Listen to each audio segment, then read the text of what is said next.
morning, all GK members. I hope that you are doing great.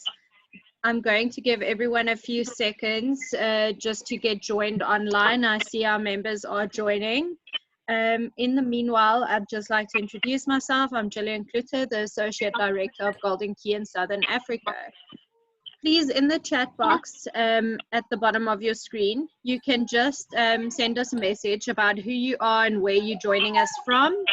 And then also in the Q&A section during the presentation, you can leave any questions in there. We'll just give it a few more seconds while everybody joins.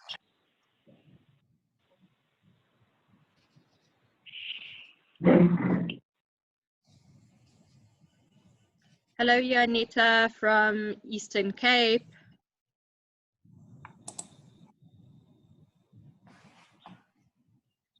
Lizanne de Wet from Pretoria. Hopolang from Bloemfontein.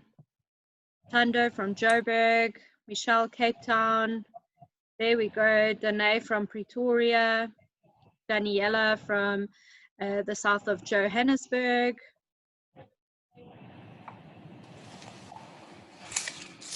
Victoria from Roodepoort.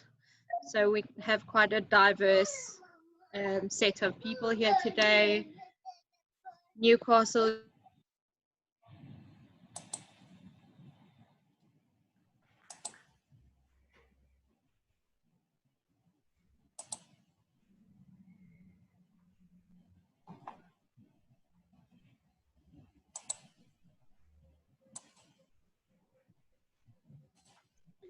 There we have Cheslin from UWC.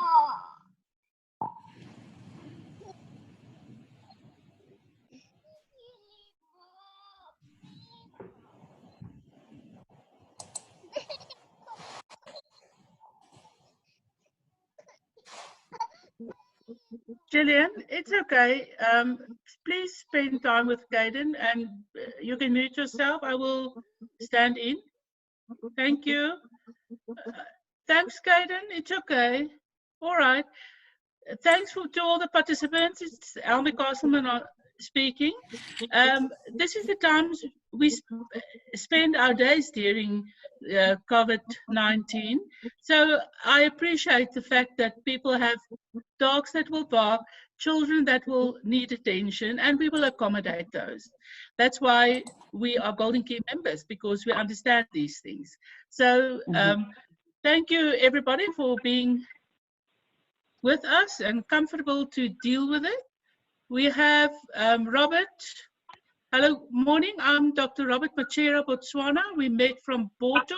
Morning. Are you well? Good to hear from you. Then Daniela is here from Joburg, Victoria from Roodepoort, Simpiwe from Newcastle, Cheslin from UWC, and Shakina from Joburg. So thank you very much. And we also have on the line Laura from GradStar, and I'll put her to work just now, and Tamsin as well, and she will introduce them. And then we have now 39 participants, Laura. So I think that you can start. Thanks, Joe from ABSA. I am not sure, Joe. Thank you. Have your colleague phoned in? Yes, George is on the line as well. Oh, okay. Welcome, George. Right. Thanks, Laura. Thank you for your time. I'll hand over to you. Perfect. Thank you, Elmi, and thank you for arranging this webinar. Thank you, everyone, for attending. And the point of this webinar this morning is just to introduce you to a little bit about the ABSA GradStar Awards, to explain how you can enter, the benefits of entering, but then I think which will be more content, interesting, and for you guys, I've invited ABSA, the recruitment team from ABSA along, both Joe and George, and they're going to say a few words about recruitment in this uncertain time and what it is to be flexible and how they want to still reach out to students as a major employer. So I hope you guys will find that all interesting. We will take some questions at the end, so please feel free to put questions in the Q&A. Tammy, my colleague here, who's front of house for all of the GradStar entries, Tammy will try her best to answer live on the chat function as well. So please, if you have any questions about entering or any questions that you'd like us to address later, please just keep putting them in. So first and foremost, thank you to Golden Key for organising this. We're delighted to be partnering with Golden Key on the 2020 ABSA GradStar Awards. We found a lot of synergies between what Golden Key are trying to achieve and what the GradStar Awards are trying to achieve. And frequently, so often, when we look at the bios of our top 100 and our top 500, you're all Golden Key members. So I think the partnership is fabulous, and it works well. So let's move on. Let's move on to just the agenda. What are the ABSA GradStar Awards and why, which I've covered a little bit. And then Joe, if I could change that, sorry, Joe Blake and George McCooper are going to address recruitment in the time of COVID-19. So the concept of the ABSA GradStar Awards is that we're looking very much to assist current university students in bridging the world at university and the world at work. We've designed the GradStar Awards to identify the most employable varsity students and then connect them with top employers. So in this way, we reach out to all of the tertiary level institutions across the country, all of the varsities, all of the colleges, and we invite every single student who is a current full-time student to enter the GradStar Awards. It's super easy to enter the GradStar Awards. All you have to do is go to www.gradstar.com and click enter now. That will take you straight through to phase one. Phase one is simple. Phase one is a selection of 56 questions and then 11 research questions.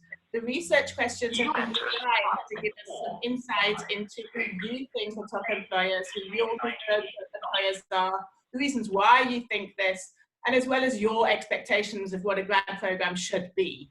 This is really been formed to help us with that concept of bridging the world at university and the world at work, as this is information that we can then share with the employers to ensure that the match is better. Once you've completed phase one, these 67 questions, you're done. That's it. It won't take much data. It won't take much time. And that is phase one. So log on, do it. There's nothing to lose. And at the end of May, applications close. So please do that during the course of this month.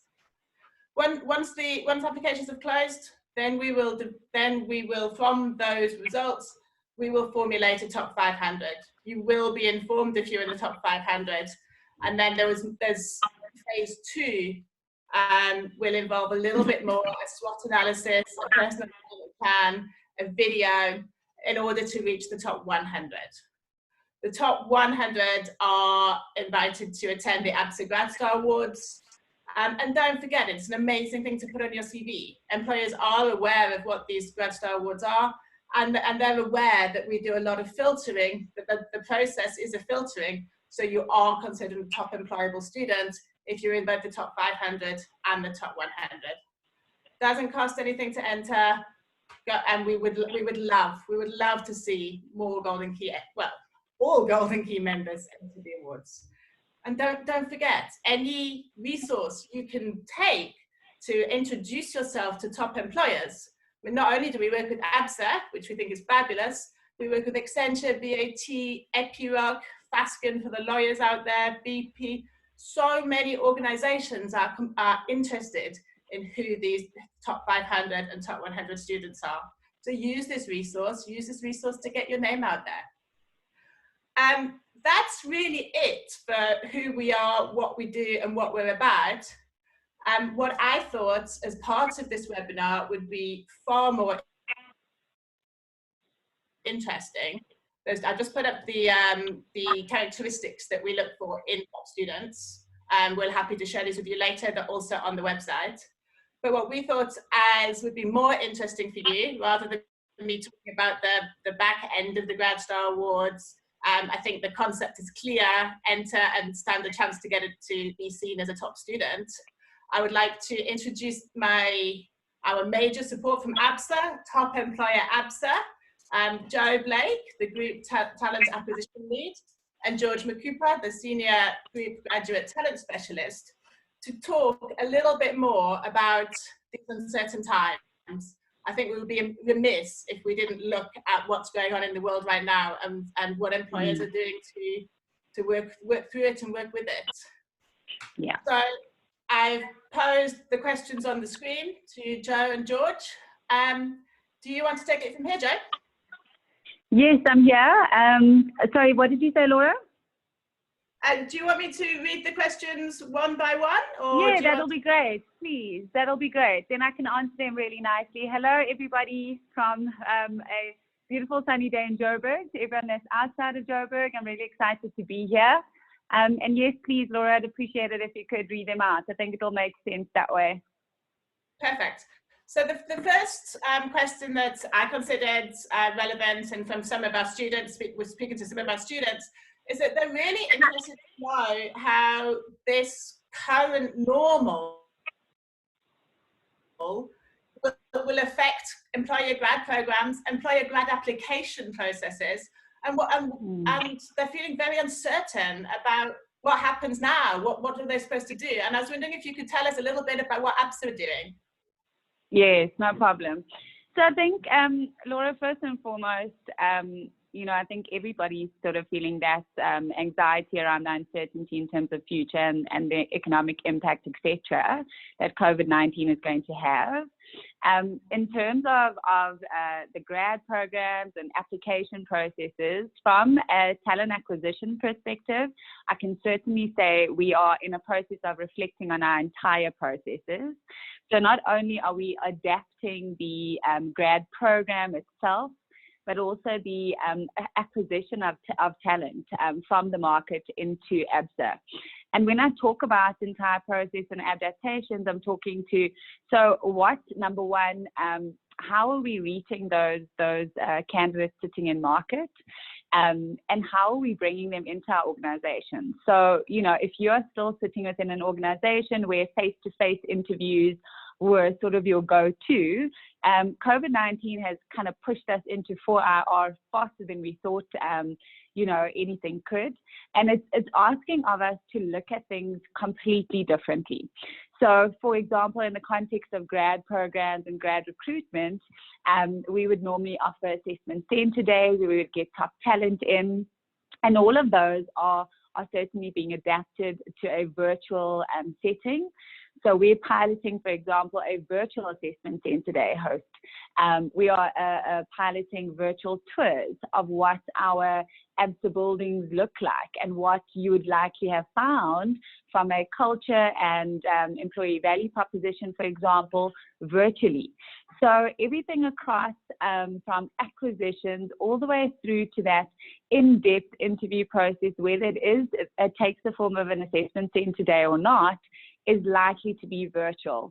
So even the onboarding process, you know, of meeting your team and interacting with your hiring manager and hearing from leadership within the business, all of that is likely to sit on a virtual platform and obviously take place over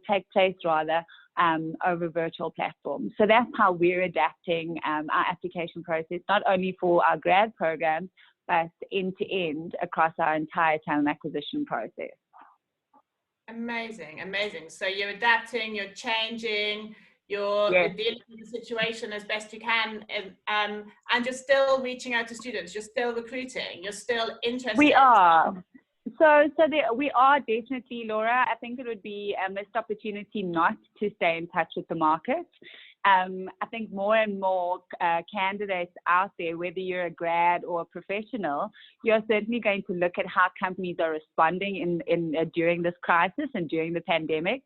And it's really key, I think, for us that we had a sort of a meeting, regrouped as a function, and we just highlighted how we need to actually remain visible and stay connected to candidates and the market out there at the moment. So yes. All about remaining relevant. I think it's really important. I think it's really important. I think there's a lot of students, well, everybody is in a time of change, and everybody is in a time of flux, and nobody knows what's going to happen even tomorrow. But I think for young people, think for young people, it's very difficult because there must be so much anxiety around their studying and their exams and the university year. So I think an employer reaching out and still being in contact is really important. Letting them know that you're there. Yes, and I think to your point, Laura, we don't know what's going to happen tomorrow.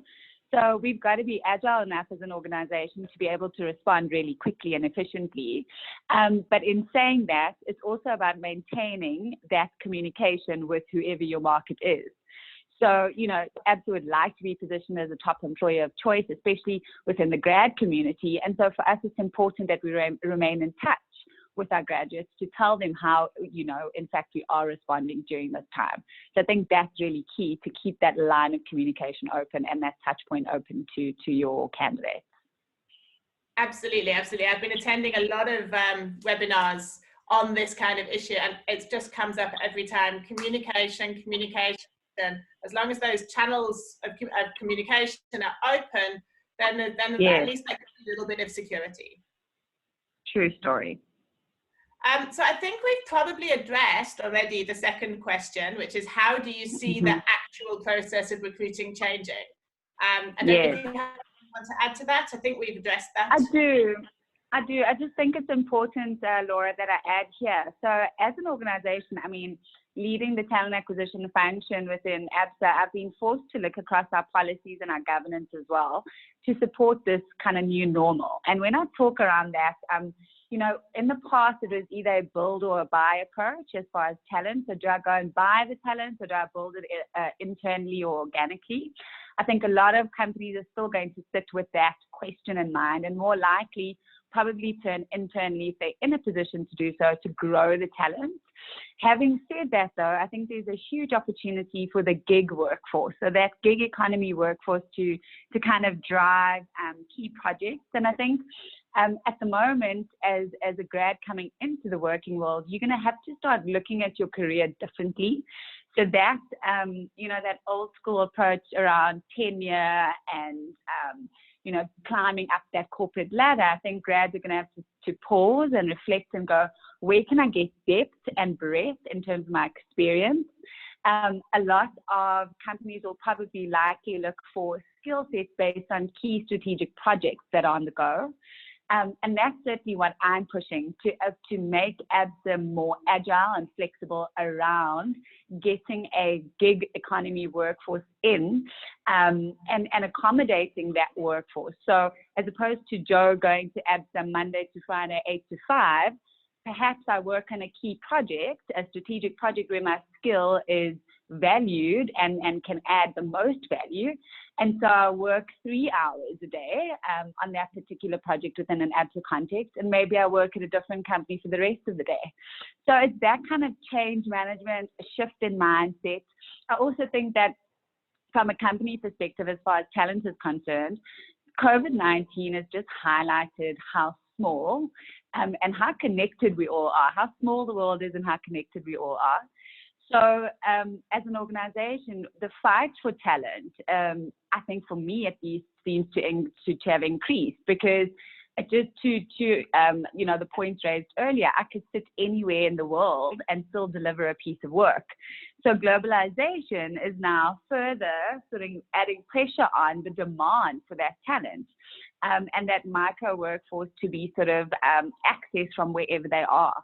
And again, it goes to, so how am I differentiating my organization versus another organization sitting somewhere else? And then again, just to reinforce around the AI and technology and the impact on that. Sure, AI and technology is going to make us more efficient. It's going to allow, you know, for proficiencies, etc. But, you know, how are we positioning ourselves as far as talent in the market in being a value add? And I think where recruitment is concerned and the actual process of recruitment, AI and technology is going to help us sift through and remain even more objective in terms of what we're looking for. But it's going to ask of us as talent acquisition specialists to now act as a trusted advisor to the company. And so you're going to elevate that human connectedness and that that value that human skill is now going to bring more so than ever. Whereas before, I think talent acquisition or recruitment, you're inundated with a whole host of applications. AI and technology is just going to help us sift through that faster. But in reaching candidates and remaining connected with candidates and really articulating the experience of what it's like to work for an ABSA, for example, in my context, is what is going to change in terms of the recruitment process. So those conversations when you do connect with talent are going to be much richer, as opposed to, what experience do you have in a tick box around CV and references, and I mean, those things won't fall away for sure, but we'd have AI and technology to assist us with that, to then get into the sort of more deeper value adding sort of conversations with candidates in markets. Jo, I think this is amazing, and I think from what I'm hearing, there's actually the situation of COVID-19 and what the changes that we're being forced into making, which we may have made anyway, but would certainly be forced into making much more quickly. There seems to be a much bigger match between what I understand the students have been asking for a long time, or the younger generation have been asking for. They've been asking to look at their career differently. They've been asking for work-life balance. They've been asking for their skills to be valued over and above the 8 till 5. And they've been asking for enhanced contact and connection and communication for a responsive organisation. And that's all of the things that you've outlined as your solution. It sounds, I know people keep saying it, but it sounds like an opportunity. Yes, there's a lot of synergies there in terms of what COVID has forced us to kind of get into. And, I think for companies that have sat in and kind of put their heads in the sand and didn't want to look at what the younger markets are asking for, or the Gen Zs or whatever, millennials, etc., they're finding themselves in a difficult spot. So to your point, it has forced us to sit up and go, what are people recognizing that's important for them in terms of value around their experience, and gaining skill and depth and breadth of experience versus I want to sit on a bum in a seat 8 to 5. So definitely agree with you, Laura. Awesome. And I hear this mismatch has been a complaint for many organizations and graduate organizations. It's these top amazing students walk in, but then their expectations don't match. So maybe this is an opportunity to try and align that more. Absolutely agree with you. Yes. Cool. Thank you so much. Let's move on to the next question. Sure. This was a question that I think Elmi wanted to, and just I see your perspective on, Elmi from Golden Key. Is recruitment even viable at the moment in an economy where 1 million job losses are envisaged? And Laura, it's a tough question and it's a scary question for me to answer. So, I'm gonna take my best shot at it. To be honest with you, there are a lot of recruitment activities across South Africa, global companies that I chat to on the daily that have kind of paused their recruitment at the moment. And I think it's, again, to your point, we just don't know what we're going to expect tomorrow. And I think in the South African context, there's a lot of anxiety, and obviously, people are going, from a company perspective at least, we don't want to have to lose people and put people out of jobs. Having said that, though, I think there's also, it's created or presented an opportunity where people are looking and reflecting at their job choices. If you look at the current, the guys on the front line, that's what's keeping our country and our economy going at the moment. And in a lot of cases, I think companies are also going, well, what is my strategy initially? And am I agile enough to be able to change that strategy and change my offering? So it has presented a huge opportunity for reflection, both from a candidate and an organization's perspective. There are certain industries that there's recruitment is still on the go. For example, technology. I see it in the customer-facing roles, even though you're not likely to kind of, be customer-facing at the moment. But there are certain industries that are definitely still recruiting, and there hasn't been a halt. And I think that in those industries specifically, there are certain candidates that have in-demand skills that they are now more accessible than they were, you know, a couple of months ago, for example. So some companies are certainly taking advantage of this point in time where majority of companies have paused their recruitment activities, and they're saying, well, we're still in a position to recruit, and we'd like to acquire the best in talent that's available at the moment. So I really don't think it's all doom and gloom. I think that grads should, you know, consider you know, where you find yourself at the moment, what your skill set is, number one, and try and align yourself with opportunities that do present themselves at the moment. I think the other thing that we sit with as an organization is the fact that students may even consider studying for a little bit longer to get past, you know, the COVID-19 pandemic and what that's going to do to our economy. So in essence, there's a lot of questions, I think, from our side as well.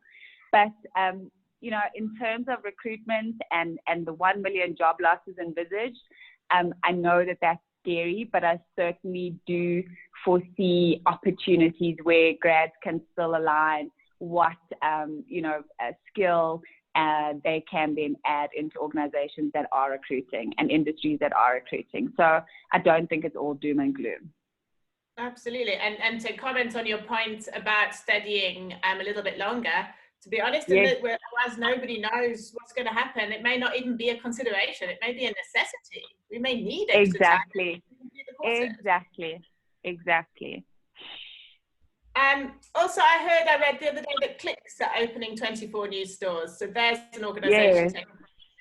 Yeah, and I think the e-commerce market, Laura, is going to just boom. So you know, bricks and mortar stores or rather brands that had that approach are now going to be forced to go kind of online. And I think there's huge opportunity there from a data perspective, insights, customer sales, technology, etc., that will start booming. And again, the remote working capability, there's a lot of hiring happening in that sphere, where companies that are already set up for remote hiring are just going to continue kind of, and I see an increase in terms of applications and obviously opportunities in that sense. Absolutely. It's all about, yeah. As I've mentioned, we're just being forced to move digital more quickly than we were going to before. Absolutely, agree with you. And I think the last question that we were going to look at addressing, we've kind of covered again, but which skills are in demand as a result of COVID-19? Which industries, which skills, what should students be looking at? What the ABSA want? I think from an ABSA perspective, if you look at our strategy, Laura, number one, we want to be a digitally led African bank. So that's where we're operating. So that's digital proficiency. I think that's key for us. But having said that, again, resilience and agility, that innovative thinking, that human skill around collaboration and communication is going to be even more important, because without those, you know, your digital strategy, fine, will be amazing. But at the end of that digital strategy, there are human beings. So your customers are who you're wanting to service.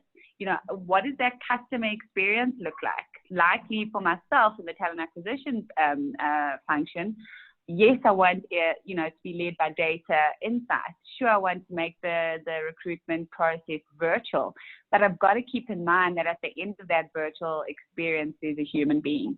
So what does that look like? And I think grads need to seek out opportunities, even if they're short, you know, short experiential sort of jobs, etc., that allow you to hone that collaboration, communication skills, those problem solving, those innovation skills. So put yourself in positions, throw yourself at opportunities or projects or, you know, anything that will allow for you, even if it is a sort of learning experience online, whatever the case may be, that will allow for you to upskill yourself as far as that's concerned.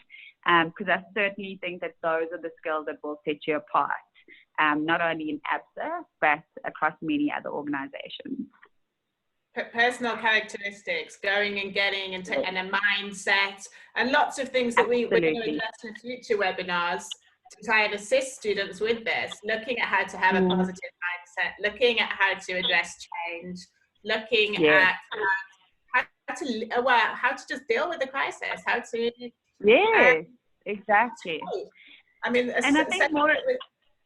I was going to say sessions we're organising at the moment, calling coping through COVID. Exactly, and I think as candidates, you know, that's important. How are companies responding? How they're treating their employees?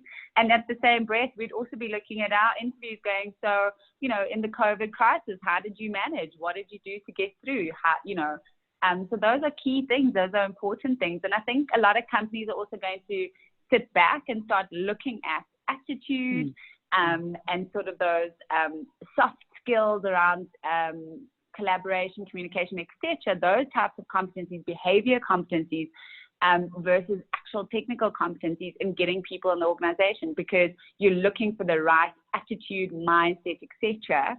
The technical skill we can teach you. So yeah, I think that's how it will go in the future. Yet again, being forced into moving more quickly. I mean, we've talked about resilience, we've talked about grit, we've talked about how important it is. But now students are going to be able to come with examples. This is how I demonstrated resilience and grit. This is how I overcame this incredible hurdle that was put in my way when I was trying to graduate. Exactly. So I think it's such an interesting part of history that we're in at the moment. So thank you, Joe. We have about 10 minutes left. I've got a couple of questions from the audience. Should we address the questions? Oh, sure, no problem. The first one is from Michelle. She just wants to know specifically what programs is ABSA looking at, and is it only the commercial programs? I'm going to hand that, if that's okay, I'm going to hand that over to George to answer, because he's closer to that. Yeah, so hello, hi everyone, how are you doing? Morning, George. All right, so in terms of the programs that we're looking at the moment, obviously with this pandemic, we have to look at what would be the realistic programs that would be ideal for the time. So basically now, the pressure is obviously growth in our technology aspect, so most of the programs will focus on our technology space. And also looking at the business. I mean, if you look at where we are now with the pandemic and everything happening, we've seen a huge growth in our risk environment. So we need to pay attention to much of the risk environment. So you get a whole lot of roles that pertain to any kind of the risk that the bank might be facing. So this might be your credit risk, this might be your people risk. So any kind of those roles are currently being looked at. And then obviously, with change comes a whole lot of ethics and governance that needs to be looked around. So we're saying for those that have done humanities, we've seen a whole lot of people required in our compliance and in our legal fraternity. And also for people to help us navigate this change, we might need a couple of industrial psychologists in the organization as well. Awesome. So you're still looking at quite a broad spectrum of people, but with a focus in the technology area. Yeah. The next question again is similar, on a similar vein.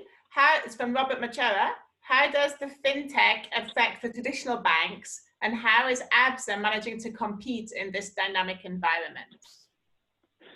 Sure, that's a tough one, eh?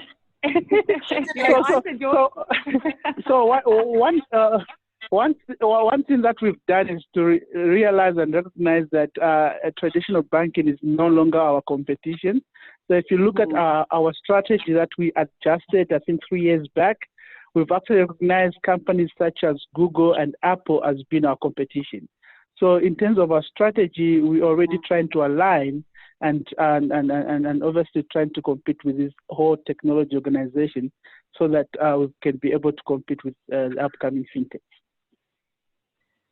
Amazing, thank you. On that note, that's the main questions. There've been a couple of repeat questions, but that's the main questions that we have at the moment. We've got about 5 minutes left. If anybody would like to type in some more questions, please do so. If you'd like to ask ABSET anything directly, please do take this opportunity to do this. These are the graduate recruitment people at ABSET. Come on, guys. Laura, Yes. I just want to add.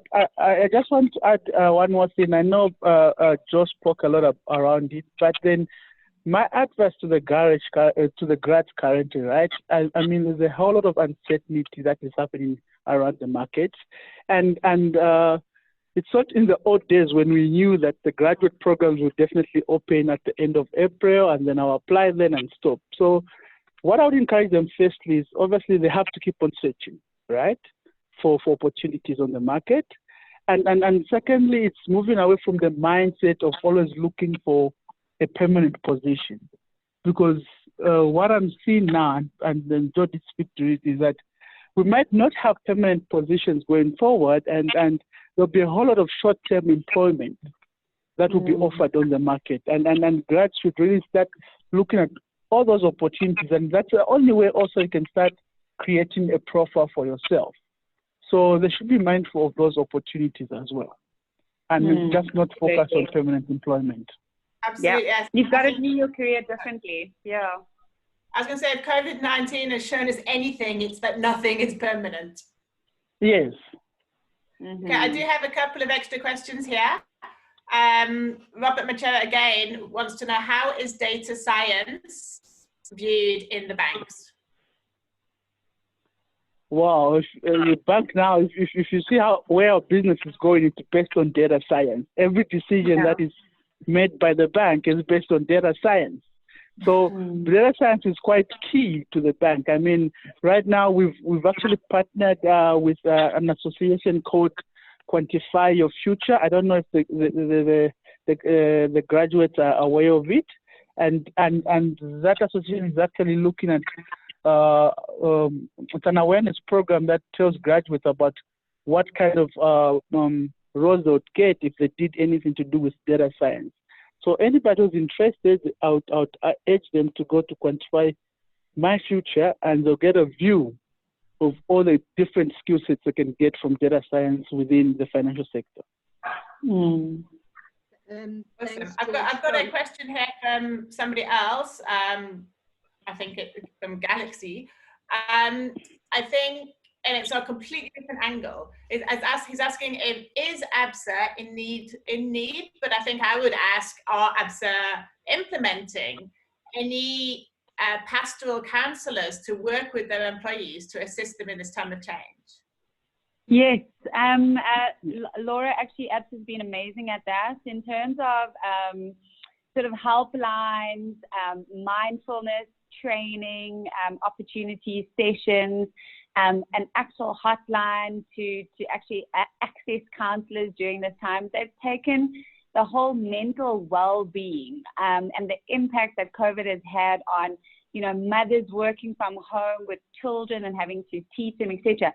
They've placed a lot of importance on that, because at the end of the day, your employees make or break you as an organization, and we need to take care of them. So I think they've done a fantastic job in responding to making the counselling, counsellors rather accessible for our employees. Amazing. I think there's going to be some great case studies coming out of this. Some amazing case studies of employers caring for their employees, like understanding complex situations, complex home situations, complex working situations, and responding to them. Something we've never had to do before. Yes, exactly. Awesome. Well, I think we're about at the time to round up. I would like to thank you, Joe and George, for your time and for your insightful answers and for your honestness and openness. Yeah. You're most welcome. Before you leave, Laura, yes. I'm encouraging everyone there, all the grads, to please check out our career site from Monday, in order to check what graduate opportunities we might have in the organization. So everything will be there as of Monday. As of Monday, right now, it's happening. Well done. Laura, So I was going to say, I also have a question for the grads. Yes. We're developing for the students rather. We're developing webinars. We're developing webinars in mindfulness with top employers in a similar vein to this. If any of you have a topic that you think is critical, do you want us to address mindfulness? Do you want us to address what employers are looking for? Please, the email addresses are on the screen. Just drop us your comments. Also, if you've got comments about the ABSA GradStar Awards, how to enter, extensions, Tammy is on the call here. Tammy is your point of call. Tammy is mom of all the students, and I'm here too. So please take those email addresses and send. So there she is waving at you, and send us through any topics you would like us to address and any questions you have about the GradStar Awards or anything you would like us to pass on to ABSA. And don't forget to check out their grad opportunities on Monday. Yes. Awesome. Thank you. Thank you so much, Laura. Thank you to all the students. Thank you, Joe and George from Golden Key side as well. And thank you very much, Laura. We can see your 20 years experience in graduate recruitment. And we really appreciate having you guys on today with us. I think our members truly do understand now how, where, why, how to apply, and also a lot more about your main sponsor being ABSA. And I really want to encourage our members and our participants that's on here. I know you guys also have friends that were not able to join the webinar today. Please, we've sent this out. You guys can distribute. It is free to enter, and we know that we have the best students in Golden Key. So I really want to encourage you guys to apply for this. I recognized a lot of the names that came up as the participants started joining. So I know we have very active members of the Golden Key Society on our call today. Thank you very much. You guys are welcome to reach out to all of us, as Laura mentioned, just to make sure you guys have all the needed information. We've also, George from ABSA mentioned the Quantify Your Future. We've also sent out previously communication to our members about that. If you guys are looking for a link, you guys can just pop us a mail at South Africa at Golden Key and we can connect you to that as well. Thank you very much, everyone, for all of your input today and your time. It's not always easy working from home. So, for those essential workers going in, I know a lot of the bank staff is at the offices working. So thank you very much, everyone, and have a peaceful rest of the afternoon. And I hope that you guys will now take this time to apply for the GradStar Awards. Awesome. Thank you so much. Thank you very much. And I just want to say from Golden Key, Laura and Joe and George, please remember, if you see a Golden Key member, they are awesome.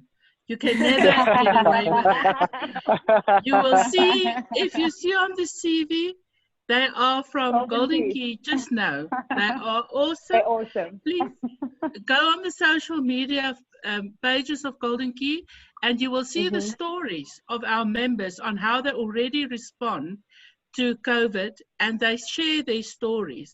They just show leadership, academic excellence, and connectedness in every step of their journey. So thank you, everybody. Have a great and safe weekend. Thank you. Cheers. Bye-bye. One of our members said you are awesome as well, Almi.